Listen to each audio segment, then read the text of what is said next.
दर्शक बंधु अक्षय तृतीया आज आमे जानिबा अक्षय तृतीयार शुभ दिन रे केमिति पूजा करिवे कौन कौन विधि अछि एवं कौन कले घर को माँ लक्ष्मी का आशीर्वाद मिलिबो। दर्शक बंधु अक्षय तृतीया होउची हिंदू धर्म रे बहुत शुभ बोली मना जाए। अक्षय तृतीया वर्षर सबुठु शुभ दिन मानक मध्यरु गोटिए। अक्षय तृतीया दिन दान पूजा और सकार्य केबे भी शेष हेब नाही। एहाकु अक्षय बोली कहा जाए। पणा संक्रांति दिन भगवान विष्णु और माँ लक्ष्मी का पूजा विशेष महत्व रखे। दर्शक बंधु महिला माने प्रथमे सकाळे शीघ्र उठी स्नान करंतु, पवित्र वस्त्र पिंधंतु, हलदिया बा धला रंगर अत्यंत शुभ।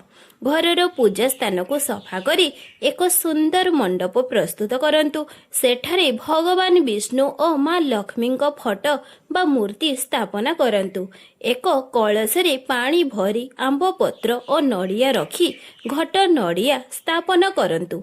दर्शक बंधु प्रथमे घी बा तेलर दीप जलांतु, तापरे दीप धूप जलाई परिवेश पवित्र करंतु। भगवान को फूल चंदन अक्षत अर्पण करंतु। मीठा फल पणा भोग दियंतु। ओम नमो भगवती वासुदेवाय मंत्र जप करंतु।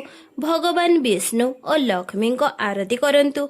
दर्शक बंधु अक्षय तृतीया दिन व्रत कथा शुणिबा बा पढ़िबा अत्यंत शुभ होई थाए एवं घर को सुख और समृद्धि आसी थाए। एवं दर्शक बंधु अक्षय तृतीया दिन दान करिबा अत्यंत भल और पुण्यदायक। पानी खाद्य वस्त्र चाउल दान करंतु। गरीब और आवश्यकता मानंकु साहाय्य करंतु। यह आपणक जीवन रे शुभ फल आनी थाए।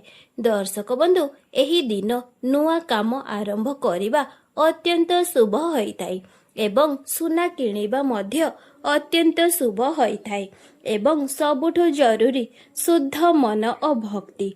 एही दिन राग क्रोध और खराब कामरु दूररे रुहंतु एवं घर को सफा सुतुरा रखंतु, असफा रखंतु नहीं। दर्शक बंधु जदि वीडियोटी आपण मानंकु भल लगी थाए वीडियोटी को गोटे लाइक एवं सब्सक्राइब निहाती करंतु। जय जगन्नाथ।